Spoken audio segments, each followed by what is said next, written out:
आलिम क्या बात है, आप खड़े क्यों हो गए? सर एक क्वेश्चन पूछना था आपसे। क्या सर बेटा? Grandfathers paradox. What is grandfathers paradox? बैठो बेटा, बहुत अच्छी चीज आपने पूछी। थोड़ा सा मैं बताऊंगा, ये कुछ हैरान करने वाली चीज है। इस कंसेप्ट को पढ़ाने से, इस सवाल का जवाब देने से पहले बेटा मैं आपको एक टर्म के बारे में बोलूंगा, थोड़ा सा एक्सप्लेन कराने की भी कोशिश करूंगा। उस टर्म का नाम है wormholes. And what are wormholes? Wormholes are hypothetical passages through space-time that could create shortcuts between distant points in the universe. They are often depicted as the tunnels with two ends, each located at different points in space and time. Shortcut जैसे space, आप ऐसे समझो बेटा, ये आपका space time continuum है। आपने point A से, ये corner पर point A है, आपने point A से point B तक जाना है, तो आपके पास क्या possible path है? आप shortest path ये diagonal से चलकर पॉइंट ए से कहां तक पहुंचोगे? पॉइंट बी तक। लेकिन वर्म होल्स क्या होता है? आप समझो कि आपका स्पेस टाइम, उसमें कर्वेचर पैदा हो गया due to the masses which are around this space time. Gravitational का कंसेप्ट आइंस्टाइन ने चेंज किया। न्यूटन ने क्या कहा था बेटा? There sun, there earth, there's a gravitational force between them which makes the earth to go around the sun. लेकिन Einstein ने उसको दूसरी चीज में कन्वर्ट किया। आइंस्टाइन ने न्यूटन के कंसेप्ट को ही चेंज किया। आइंस्टाइन ने क्या कहा?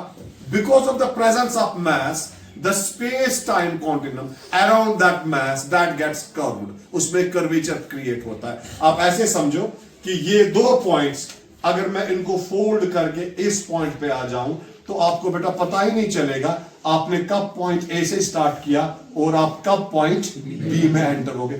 इसको वर्म होल कहते हैं। क्या कहते हैं? और वर्म होल के कंसेप्ट ने हमको काफी चीजों के बारे में सोचने पे मजबूर किया। यानी कि थ्योरेटिकली इस कंसेप्ट से थ्योरेटिकली टाइम ट्रैवल पॉसिबल हो गया। क्या पॉसिबल हो गया? Time travel.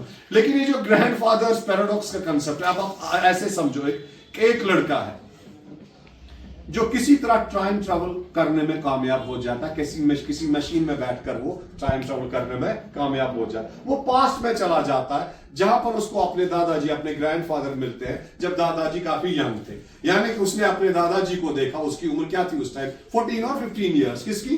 दादाजी। बाय एक्सीडेंट और किसी और चीज से he prevented the marriage of his grandfather and grandmother। यानी कि मान लीजिए एक्सीडेंटली उसने अपने ग्रैंडफादर का कत्ल कर दिया। अब ग्रैंडफादर तो मर गया at a very young age, ठीक है। इसका मतलब क्या है? ग्रैंडफादर की शादी नहीं हुई। अगर ग्रैंडफादर की शादी नहीं हुई तो how could, is it possible that his father would have been born? नहीं। अगर उसका फादर पैदा नहीं हुआ तो ये खुद कैसे पैदा हो सकता है? अगर ये खुद पैदा नहीं हो सकता तो टाइम ट्रैवल किसने किया? तो टाइम ट्रैवल, इसको ग्रैंडफादर्स पैराडॉक्स कहते हैं। इसमें क्या होता है बेटा? Law of casualty, cause and effect, इससे इफेक्ट होता है। हमारा कंसेप्ट ऑफ रियलिटी जो है वो इससे इफेक्ट होता है, ठीक है। Einstein general theory of relativity it allows us for such things. लेकिन थ्योरेटिकल फिजिक्स में तो ये पॉसिबल है, लेकिन फिलोसोफर्स और दूसरी चीजें अब भी एक ये नैगिंग क्वेश्चन की तरह, स्टिल बैंगिंग आवर ब्रेन्स, कि अगर ये चीज पॉसिबल हो जाए तो हमारा लॉ ऑफ कैजुअलिटी गया तेल लेने, ठीक है बेटा। और भी कुछ चीजें हैं जो हम नहीं समझा पाएंगे कि ये फिर कैसे पॉसिबल हो सकती है। तो समझ में आ गया व्हाट इज ग्रैंडफादर्स पैराडॉक्स? बस।